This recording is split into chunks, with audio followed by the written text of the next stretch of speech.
Well, it's summer 2012, and we're overdue for two things if the video game season's hold out better than Mother Nature has as of late. Of course, I'm referring to Spider-Man, and we're all in luck because this year we get the movie and movie-themed game combo. Score! Yes, Beenox is back for another crack at our favorite wall crawler, only this time they seem to have shied away from the third person walk down a hallway and punch things style and returned to Spidey's true home of an open-world New York City. Two things now come to mind. I'm a game critic sworn to inform the gaming community of everything they're about to or already have spent $60 on, and I'm a hardcore Spidey fan, making this my prime opportunity to kill two dreams with one stone. So let's do this. If you'll look to your favorite Spider-Man title right now, you'll notice it has something in common with, well, all the other ones. The combat just isn't there. It doesn't have that Spider-Man feel to it. I mean, Spider-Man is quick, agile, and a spectacular contortionist. And he uses all of these things in combat. No game has ever really been able to capture that very unique fighting style.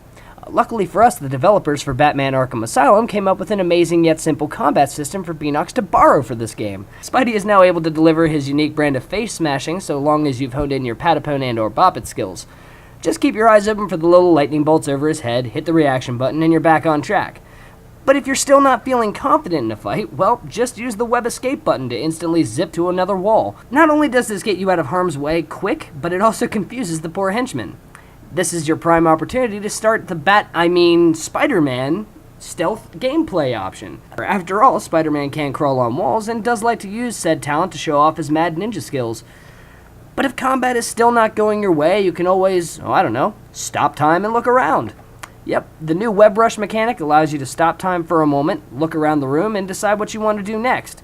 You can do a number of things from zipping over to another wall, hitting an opponent, or even grabbing an environment object and using it to smash several opponents at once. All in all, it really does deliver a true Spider-Man experience for how simplistic it really is. What's a Spider-Man game without web slinging? Well, it's kind of like bowling, only without a ball. But in all seriousness, the gents at Beenox and Activision did an amazing job here. Swinging through the city has never felt more rewarding. The camera is perfect, the animation is smooth, the city looks gorgeous, and traveling from one side of the city to the other doesn't suck. Honestly, it's web-slinging paradise. Until you realize you can never escape. I must have tried for 20 minutes to hit a wall. No matter what I did, Spidey would autocorrect. Even if I started moving right for a building, Spidey would jump, sprint up the wall, flip off the edge, and continue moving. Think you're about to hit the ledge? Don't worry, the wall crawler even adjusts for height. But should the rare occasion arise that you find yourself going somewhere you don't want to go, you could always just stop time and change direction. That's right, even swinging high above the city street, Spider-Man maintains his ability to stop time and plan his next move. It is actually really handy from going to perch point, or even on takeoffs. I'm just not sure how I feel about the magic cloud that Spider-Man swings off of at various points. I feel like the bosses in this game are where it really lets me down. Boss fights simply aren't exciting. I actually have more fun beating up the thugs and doing repetitive side missions than I do fighting the Rhino or one of Smythe's giant robots. There's really no strategy involved, and I often needed to use Web Rush to activate the next part of the animation that would end the fight. Though the cutscene takedowns are entertaining to watch once or twice, the combat system and forced Web Rush movements take away any sense of accomplishment when dealing with bosses. You can't put Spider-Man in an open world and not have things go crazy all over the city at random. But this time it's not just robberies or car chases. There are side missions and photography opportunities that give fans a look at what villains are hiding in the big city. There are Oscorp and sewer missions, which often include character cameos, and of course a variety of challenge missions, just to keep your time-stopping skills sharp. Once you've gained enough experience points, you can sort of upgrade Spidey using his stolen Oscorp phone. There are a few key skills that really come in handy as the game progresses, but I quickly picked up all the useful skills at the beginning of the game, and really didn't see a point in obtaining any more upgrades after that. Of course, you can also use the phone to look at emails and find new side missions, character bios, and story information if you're actually paying attention. So what does it all come down to?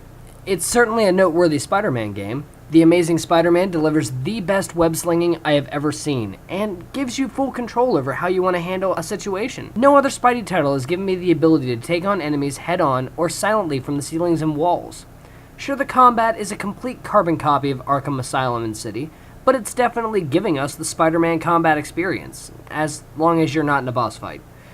While there is plenty to do, stopping robberies and car chases does get old, and after the side mission and story points are done, there's really no reason to pick it back up unless it's been over a year and you're ready to start over and do it again. The game, while fun, is just too easy. It's actually a title that anyone can play, because unless you're just not touching the controller, there's virtually no challenge. I suppose that is to Beenox's credit, though. They really have delivered the perfect Spidey game. You can play it however you want, be the Spider-Man you want to be. Overall, I give the game a solid B. Beenox, well done on the web slinging, combat freedom, and the suit damage as a health bar, but you didn't cover up the Arkham Asylum framework enough, and you've still left us wanting an upgrade system that we can get behind. I'm not sure if boss fights were an afterthought, or if you simply didn't realize the raw power you put into the gamer's hands, but you've succeeded in creating a solid Spider-Man experience for old and new fans alike. Golf clap. Be sure to catch Spider-Man's newest movie coming out July 2nd in theaters everywhere, and be sure to tune back here at One Moment of Your Time for more fun game reviews. I'm Nick, and I'll see you next time.